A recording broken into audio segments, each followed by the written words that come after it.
Day 10 of 365. Today was taking in some content on YouTube by Alan Watts.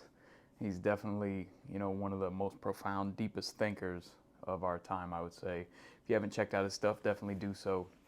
But he was talking about a concept that I think a lot of us, especially when you're trying to perform at a high level in whatever space that is, the concept of something versus nothing. When I say that, it's more so like, man, I'm a very addictive personality. I'm very all or nothing, which in a lot of ways that can be great.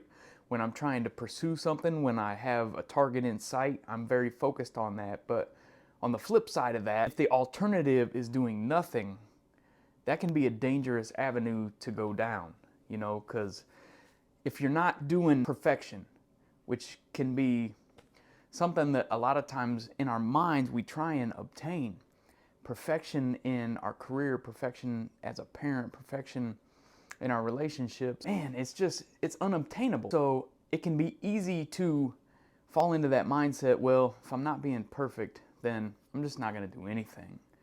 But doing something is better than doing nothing.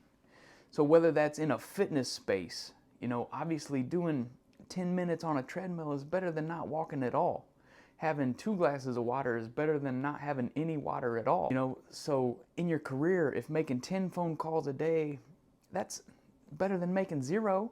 I mean, maybe you want to strive to hit 100. Is it achievable? Is it obtainable? Now, does that mean you have to? Well, that kind of depends on what your goals are and where you're at in life and what season you find yourself in.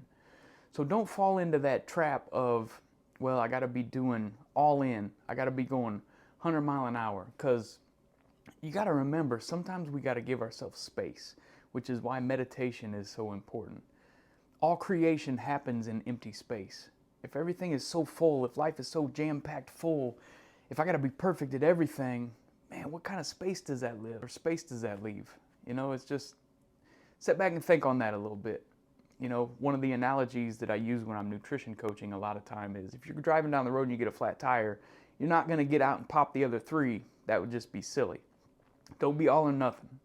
Do what you can today. Do something. It's better than doing nothing.